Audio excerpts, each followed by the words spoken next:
Welcome to the Leading Ed Partnership special session, Response to COVID-19 School Closure Order, Phase 1, Triage, Reorienting to the Crisis Period. Today's session is being recorded to make it possible for all members of the Leading Ed Partnerships community to experience this content at a time and in a space convenient to them. A principal's toolkit of planning templates for use with the instructional leadership team has been designed to accompany this asynchronous Zoom conference series. Our curated library of COVID-19 planning resources will be published on the Leading Ed Partnerships and ISU CSEP policy websites. School leaders are responding to an unprecedented worldwide public health event that will require personal and professional sacrifice, risk, and showing up every day with our absolute best instructional leadership practice to support students, teachers, families, and our extended communities throughout the crisis and beyond. The Leading Ed Partnerships team will leverage our expertise to bring you a series of 4 Zoom conferences that will guide you through the crisis period and support your continuous school-wide instructionally focused improvement planning process. We will integrate our knowledge and understanding of cycles of inquiry, social emotional learning competencies, and equity principles to guide our work. Today's session is the first of these. Our learning objectives for today are to broadly understand the neurotypical responses to crisis by adults and children and the impact crisis has on one's ability to process information, to detail a simple process and tools that principals and ILTs can use to reorient their work in light of the COVID-19 crisis, and to briefly explore an outline of additional resources and tools that will be developed by the LEAD projects to assist school leaders in navigating through and beyond the mandated school closure period. Let's meet our facilitators. Alicia Haller is the Executive Co-Director of the LEAD projects, a role she shares with Dr. Erica Hunt. In her role, Alicia oversees a massive multi-year formal research study funded by the U.S. Department of Education involving approximately 140 schools in more than 50 districts across the state of Illinois, located in ROE regions 1, 17, 19, and 28, as well as a cohort of school affiliates of the Greeley Center for Catholic Education at Loyola University. She has extensive experience in principal preparation and development and leadership coaching and is well-known thought expert in these areas in the state of Illinois and nationally.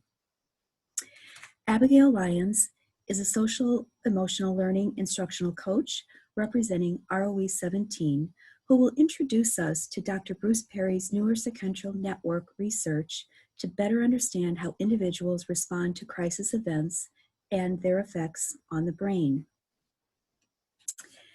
Linda Shea is the professional learning designer for the Leading Ed Partnerships team at Illinois State University Center for the Study of Educational Policy.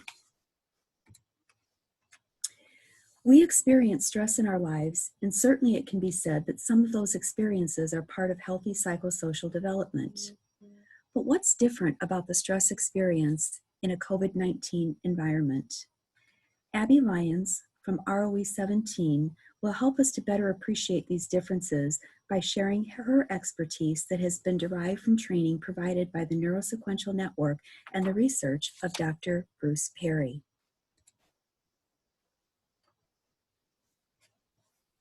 We constantly live in a state of stress. For most educators, well-regulated educators, this stress is predictable, moderate, and controllable. And we've developed a tolerance and resilience to patterns of predictable, moderate, and controllable stress. As a result of COVID-19, our stress has moved from predictable, moderate, and controllable to unpredictable, extreme, and prolonged, increasing the sensitization and vulnerability of our educators, of our administrators, of our caregivers and families, and of our students. There are multiple effects of prolonged stress on many different areas. This chart describes the organizational pressures and the stress that impacts our organizational structures. Many of our organizations at this point in education are living in this yellow column: resource limited, unpredictable, and novel. We're not sure when this stay-at-home order will end. We're not sure how we'll continue to resource the amount of food, the amount of caregiver services, social services the schools are expected to provide to families, which means as a result of this stress, we are living in a space of lower IQ. Literally, our group IQ is lower by at least 20 points than it is when we live in a resource surplus, predictable, and stable, safe space. Increasing our affective tone, the prevailing tone of anxiety, which means that our systemic solutions have to be more concrete and simplistic than we ever would have done 6 weeks ago. Thinking predominantly in the short term, recognizing that the prolonged stress experience does not allow us to think about the impact of our decisions long term. We have to be concrete. Actually, we're moving practices to more intrusive manners because people are functioning on compliance-based understandings right now. People want to be told what to do, how to do it, and when to do it in very clear and concise manners so that they can feel more in control of this situation. Looking at the impact of stress on the brain in terms of the ability to discern and maintain time, we can be looking here in this alarm column. About 4 weeks ago, when all of this started unfolding, many of our educational leaders, our educators, were living in this fear, very reactive space, which means that they were thinking minutes and seconds. They were trying to figure out, what do we do right this moment to be able to support the people that are depending on us? As we've started to figure out our way a little bit throughout this prolonged stress experience, we're now able to think at least hours and minutes, but still we can recognize that our educators, our families and caregivers are not thinking into the extended future. We're thinking day by day, minute by minute, how do we support ourselves? How do we support our kids? Which means that our communication can be concise and clear and very direct for the day. And it means that we have to continue repeating ourselves, providing the same communication over and over and over again, recognizing that families can't understand, comprehend, or educators can't understand and comprehend communication about 6 weeks down the road. So we can start to think, how can we provide patterned and repetitive communication that addresses the hours and minutes for families, caregivers, and our educators to be very effective in the support that we're providing right now. And really, what does this mean about what we do and how we move forward? Dr. Perry speaks about the 6 R's, not only in the context of COVID-19, but all of the time in our schools and our classrooms. So the first R is relational. This is very intuitive to many of our educators. How do we connect? How do we interact and engage with families in a human-first environment, really thinking about the basic needs, Maslow's hierarchy of needs? How are we creating safe environments for our kids and our caregivers and our educators to function in right now? Relevant is the second R. Know the state and match the stage. So if you think back to that chart around the sense of time, if I know that the people that I'm responsible for communicating with are in a state of alarm, I know that they can think hours and minutes. So how is my communication going to be relevant in that moment for them? And matching the stage looks like understanding the impact of prolonged stress and the sensitization and vulnerability for people that we are communicating with, and recognizing that developmentally their brain is not thinking at their chronological age right now. We can assume people's functioning, their IQ is lower, and we need to match our communication with that state and that stage. Respectful. Human first, child, family, and culture, recognizing that the way that I communicate things need to land for the people that I'm communicating it with. This is very crucial and critical when we talk about food insecure families. My communication can be respectful of a family who is food insecure by being consistent in the way that I communicate where and how to get food for their families. Thinking about rhythm, not only musical rhythm, but the rhythm in my tone of voice, the rhythm in my affect, the give and take in our opportunities of connection with our educators and with our families? How are we providing opportunities for us to be in the same virtual space and to go back and forth? Not necessarily having conversations about the academic pieces of this puzzle, but really thinking about, what do you need as a human right now? How can I support you? How can we be in partnership together and be in that give and take relationship so that we're supporting the regulation of those caregivers and of our educators? The fifth R is repetitive. So thinking back to the example of families who are food insecure, if I can provide communication about where and how to access food on the same day, at the same time, in an email, a text message, whatever that format looks like, and make it patterned, consistent, and predictable, I'm going to be creating a regulating experience for family and caregivers. You can imagine food insecure families who don't know when communication is going to come. Maybe it came Monday last week and now it's coming Wednesday this week, and I've now had to wait 2.5, 3 days to know when I'm going to be able to get food for my family.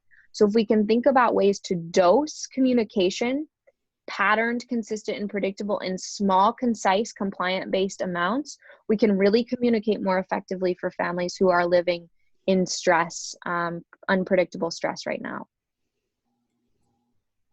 And finally, thinking about how we can light up those reward systems in the brain.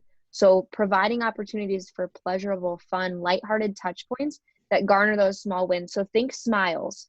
Think, how can we get people in an environment for 30 seconds? Maybe it's at food distribution, maybe it's virtually. How can we get people face to face in a socially distant manner for 30 seconds and provide opportunities to connect, to have those lighthearted conversations, to smile at each other? That's going to light up that reward system and get people regulated.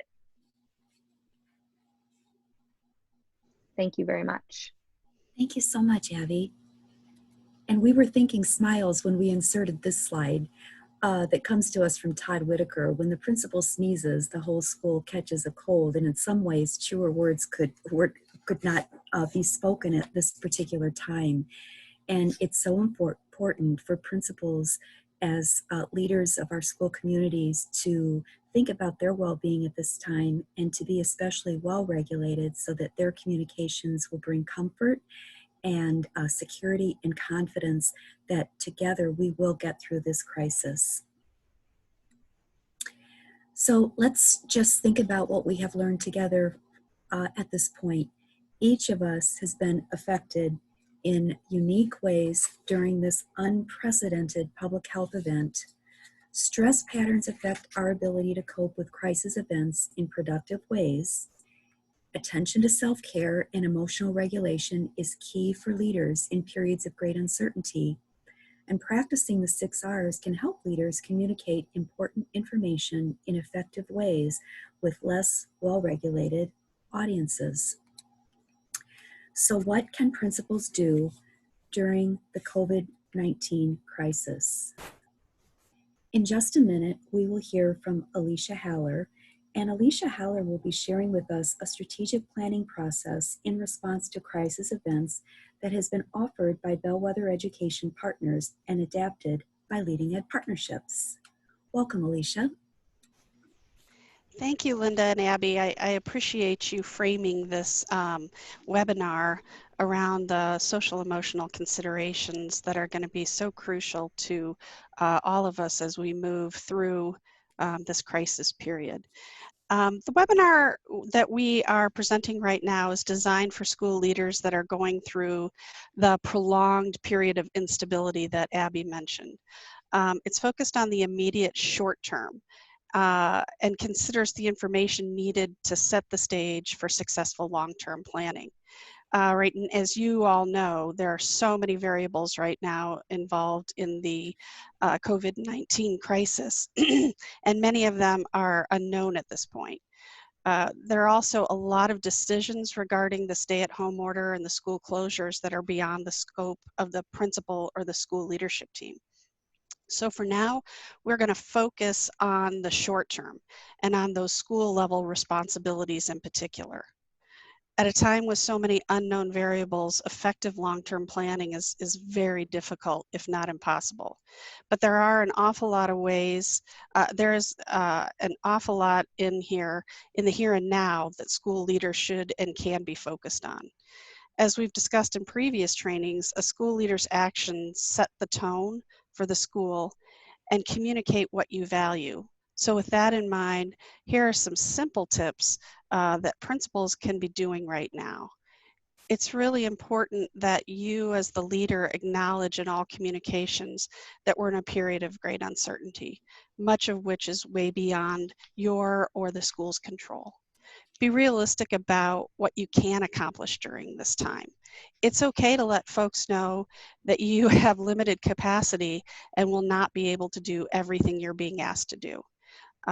If anything, this COVID-19 crisis has really shone a light on the many areas that schools are expected to, the needs the schools are expected to fill that are beyond education. It's important to understand that others are juggling a lot right now, and that you'll need to attend to the emotional needs of both adults and students, as well as your own needs. Keep in mind that stress impacts your ability to process information effectively, so please take time to care for yourself. One of the questions you may be hearing from your coaches is, who are you turning to for support, for emotional, physical, and professional support? Your work has never been more important, so we encourage you to be ruthlessly focused on your time and energy and how you're spending it, and then finding multiple ways to recharge. And lastly, you've spent a lot of time training on the cycles of inquiry approach. Use that training now to promote a culture of inquiry and generate a shared understanding of new priority areas. Your leadership team and teachers can play a crucial role in the identification of important information and data that you'll need to collect now in order to inform the selection of long-term strategies to address the impact of the crisis period. With permission from Bellwether Education Partners, we took their reorienting process and adapted it to our context. We infused their concepts with cycles of inquiry and necessary social emotional considerations. This process fits nicely into what we've tried to convey in your trainings. For example, the cycles of inquiry approach has taught us that rushing into identifying strategies and solutions without fully understanding the problem often results in a lot of expended energy that may or may not actually address the challenge. So the following process will assist principals and their leadership teams in reorienting their work during the crisis period with a focus on what can be accomplished in the next few days, weeks, and months until the school closure ends. It is phase one of a multi-phase set of processes designed to support leadership teams in successfully navigating the crisis in the short, medium, and long term. You can think of phase one as the equivalent to the speculation phase in cycles of inquiry. It's focused on reprioritizing your work and gathering information and data as the crisis unfolds. The leadership team will need information gathered during this time to explore the impact of the crisis on student learning. There's a lot we don't know right now about the crisis, and obviously that increases anxiety and stress levels. But it also creates a sense, sometimes a false sense of urgency to do something. I'm sure you've all been bombarded with questions and requests and inquiries about decisions and pressure to make decisions quickly about a whole host of things. We encourage you to slow down, let the situation unfold a bit more, and resist the urge to make longer term decisions at this point. We don't know how long this will last. We don't know what the learning loss will be. So recognizing that rush to come up with solutions when we don't know the full extent of the problem can lead to a lot of wasted time and energy, both of which are needed to address pressing challenges right now. So the reorientation process is aimed at focusing your limited time and energy on what can be accomplished right now, identifying the most pressing priorities, developing a clear and simple plan for addressing them, and consistent communication system. The reorienting process requires you to engage your leadership team in a virtual meeting or meetings that will likely be longer than you normally meet with them. We suspect it'll take about 2 hours to get through the 4 steps of this process, but that depends on the size of your team and the extent of consensus among them. To set the discussion up for success, you'll want to frame the meeting as a safe space for teams to honestly share what is happening. Assure the team that you all share one common purpose: to support kids during this unprecedented crisis. To begin facilitating step 1, you'll want to take time to acknowledge and validate everyone's experiences. Ask the group to generate a list of things that the school is doing well right now. Have them identify emerging best practices or innovations that they've come up with during this remote learning period. Those sorts of things that could be highlighted or scaled by others. Then move the discussion to have the group identify challenges they see or concerns they have about the school closures and the shift to remote learning. You may want to ask questions about how they perceive the extent of the challenge. It's essential to provide plenty of time for this step, because it allows the group to unburden themselves regarding their fears and concerns. By vocalizing those fears and concerns, writing them down, writing down what they're struggling with, you're providing them a space to park those fears and concerns so that they can begin to process and consider new information. Keep in mind that during this unstable period, your brain may be operating in an anxious state, which, as Abby pointed out, in an anxious state, you can do short-term planning. But you may have team members that are actually operating in a fear state and will be processing information at a slower pace. So this step is designed to help the team organize their thoughts around the crisis. Also, it's reasonable to expect that some leadership groups may start immediately thinking about long-term strategies and solutions to their perceived level of learning loss. But this is not the time for that. It's merely a time to think about all of the immediate challenges. So redirect their desire to jump to solutions. You may want to have them consider the information or data that they will need for appropriate long-term selection. Rather than just stop the conversation, you may want to say, what would we need to make decisions or select strategies? For example, will the closure be extended beyond April 30th? What information do we need on the extent to understand the extent of technology access problems, both for teachers and for students? Or what are the special ed considerations or decisions that are controlled by ISB or the district? Those are things you may want to refocus their attention on if they start immediately jumping to solutions. You may also want to present any current data or information you want them to consider to better understand the situation. For example, do you know the number of households that don't have access to technology or to transportation to pick up learning packets? Do you know the number of parents that are suddenly out of work for the first time? Or the number of families accessing food through the school, is it increasing? Is that number increasing? Your district or ROE may be able to help you with some of those data points. So there's a template in the corresponding toolkit that you can use to capture items from the discussion with your group during step 1. You don't have to use the templates. They're just sort of designed to help you organize the thoughts and get on paper the discussion that your group is having. You could just capture this on a T-chart, a simple T-chart document. You want them to create a laundry list of issues and strengths that you can build from. But you'll need to have this list written down that includes both the challenges and positive aspects for you to move forward with step 2.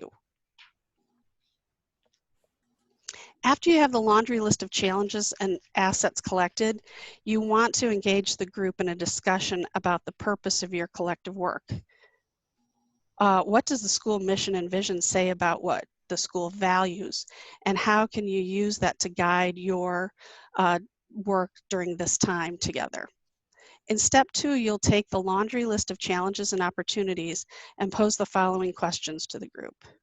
If we only get a few things right over the next few days, weeks, and months, what should they be? Have the team rank order 3 to 5 of the highest priority areas from the laundry list. To expedite this, you may want to have the document in a Google Drive so that each member can identify their rating by putting a check by the item on the list. Then you want to explore to what extent there is consensus with the initial rankings. Have the group consider the top ranked items in light of the extent to which they understand the health or economic hardships being faced by their students and by their school staff and teachers. The extent of differences in rankings that were based on the team's variation in grade level, content area, years of experience, resilience, stress levels, that sort of thing. Have the group consider what population might benefit most or be disproportionately burdened if you were to focus the bulk of your attention on the top 3 to 5 priorities. And then have the group also consider what consequences there would be if the items that were not highly rated were given less attention during this closure period. From these discussions, you should be able to identify your most pressing priorities that will be your primary focus during the crisis period. It's important to communicate that these priorities are likely temporary and will be used to focus your work during just the school closure period. Resist the temptation to compare yourself and your work to other schools. Each school is its own unique context, and it's okay if one school needs to focus on basic human needs like food distribution, but another may want to focus a lot of time and energy on maybe transitioning grades from elementary to middle to high school, that sort of thing. In the toolkit, you'll find a template that helps you unpack your top priorities from the laundry list. I should have pointed out the toolkit is an Excel document with 5 tabs at the bottom. One is an overview of the process, and the following 4 worksheet tabs are designed to assist you in capturing information from each of the steps of this process. In step 3, you'll want to take your top priorities and develop action steps and a timeline to move that work forward. Keep the plan very simple. Folks are juggling a lot of pressing issues in their personal and professional lives right now. As the research in neuroscience indicated, during times of crisis, an individual is more likely to complete simple tasks than those that are more complex. So you want to frame the discussion in a non-judgmental and trusting manner so that team members are honest about their capacity to contribute. Keep in mind, teachers may have their own children to care for, or be caring for an elderly parent, or have unstable internet access, or any other barriers. There are literally a multitude of barriers to this remote working environment, and we need to acknowledge that. It's important to recognize that the initial response to the crisis requires the quick development and rollout, required districts to quickly develop and roll out a remote learning plan, and it operated on the assumption that we will all largely remain healthy during the crisis period. That may or may not be true. So it's possible that if possible, you may want to build in redundancy and contingencies to your action plan in the event that a staff member gets sick. We don't want that to create a work stoppage. In addition to a plan of action and timeline focused on your top priorities, you'll want to consider any necessary revisions to your internal communication system. Old-fashioned phone trees may be necessary in areas with unstable internet service or where the infrastructure is being stressed beyond capacity. The plan should include the what, who, how timeline and a system for connecting remote workers with the resources they need to accomplish the tasks involved. Again, the toolkit has a template that can be used to capture the elements of your plan. And again, the toolkit was designed in an Excel format. You are more than welcome to make any adaptations to it as you see fit. The last step of the reorientation process is to ensure that the school is adequately communicating the shift in priorities, the rationale for those changes, and also serves to connect folks with the resources they need to navigate the crisis period. Many believe that you can't communicate enough, but given what we know and have just learned about the brain being oversaturated in high stress situations, you may want to consider a less is more approach, but with more frequency and with a predictable pattern. For example, short communications coming out from the school every, say, Tuesday or Thursday, or whatever you decide. Having a predictable pattern for your communication provides the community with a sense of stability in an uncertain time.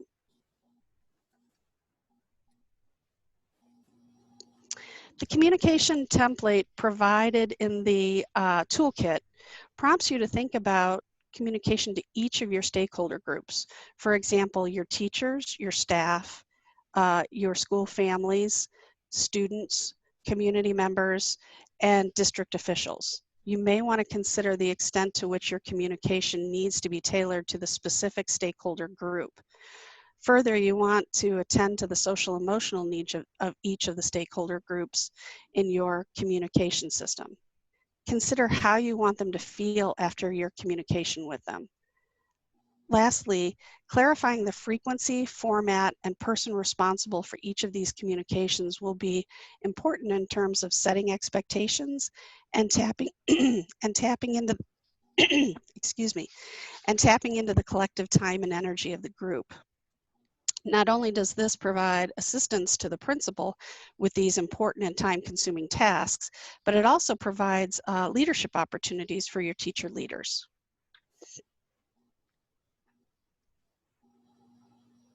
So included in the toolkit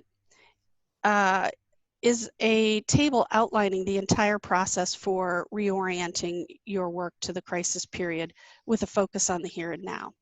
This document is included on the website where you accessed this webinar. It includes a description of each step, the essential questions focusing that step, why it matters to your work, the connection to cycles of inquiry, and the social emotional considerations. You may want to send your team members this document to preview prior to your virtual meetings that you'll facilitate with them to complete the process. This will help them understand the direction you're taking with the reorientation process.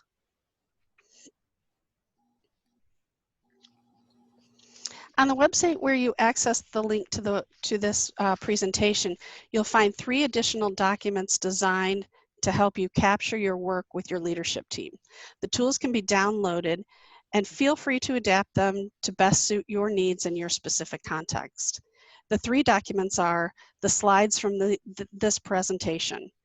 I want to point out that the slides involving neuroscience will not be included, will not include the illustrations that Abby Lyons presented because they're proprietary in nature.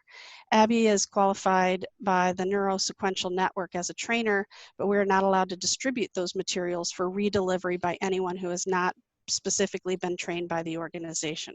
For that reason, you'll see that the slide deck posted online includes a brief summary of Abby's comments. The reorientation toolkit includes the templates for each of the steps that you may want to use to document your work with your leadership team. And then the last tool is a resource for teachers, all teachers in your building, to capture information about and data about the remote learning period. The last tool on the list is not part of the reorientation process, but we thought it might be useful for all your teachers in your building. The purpose of the tool is to have each teacher capture information about what they're doing and what they're seeing and what's happening during remote learning. For example, what learning targets and standards would you have covered during this school closure period? What learning targets or standards were you actually able to cover during the remote learning period? What was the instructional delivery methods that you used in remote learning? What was the student level of engagement during remote learning? What went well during remote learning, and how do you know? What was challenging during remote learning, and how pervasive was the problem? What are the social emotional considerations for adults and students upon reentry? And then what does all of this mean for next year's teacher? What do they need to know to help students reenter successfully in the fall? If each of your teachers captured even basic information on this template, it will assist you in determining gaps in vertical alignment and planning for addressing the learning loss.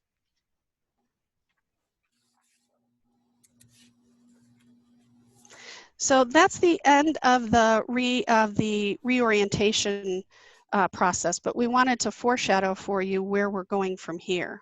Over the next few months, the LEAD project is planning to develop a series of webinar trainings designed to support the application of a cycles of inquiry approach to address the challenges from the school closures.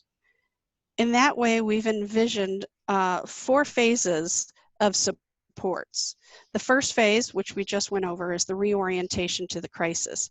You can think of that as the speculation phase in cycles of inquiry.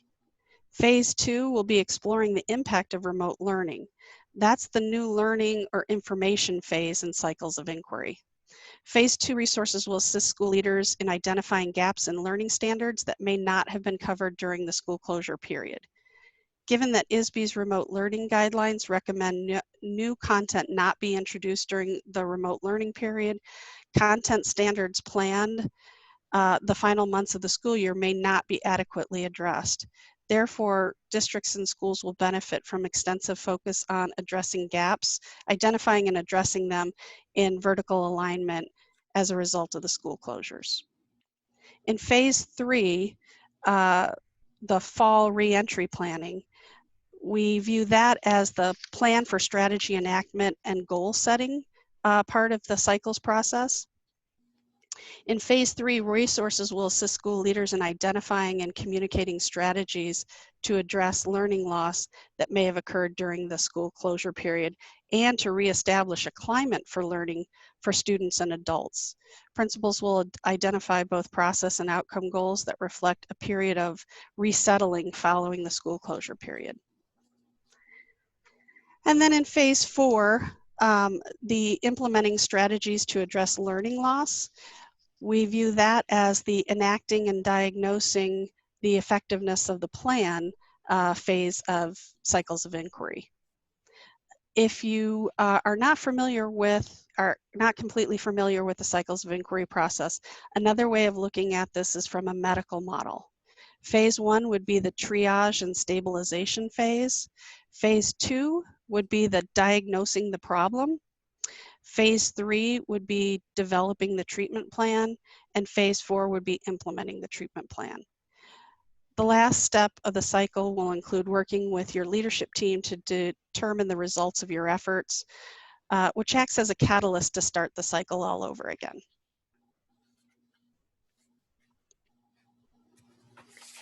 Alicia, thank you so much for walking us through that strategic planning process that can be applied during this crisis period, and for helping us think about some proactive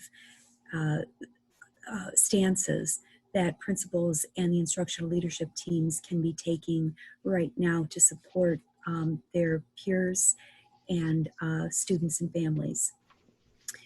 We would like to remind you, and once again borrowing on the cycles of inquiry vocabulary that we share, that lifelining out to experts is something that effective leaders and instructional leadership teams do.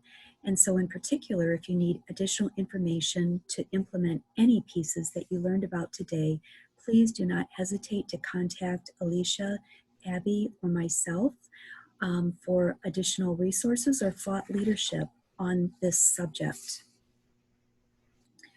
We'd like to remind you, and are borrowing a quote from Dr. Bruce Perry, whose work you learned a little bit about through Abby today, that certainly we must stay physically separate, but emotionally close. And so we want to encourage you to think about the ways that you will do that with relationships that renew and restore, and also keep you connected to the community members in the school that you're serving. And finally, never stop learning. There is going to be an abundance of learning that we will take away from this crisis period, and we want to support you in that process and will continue to do so.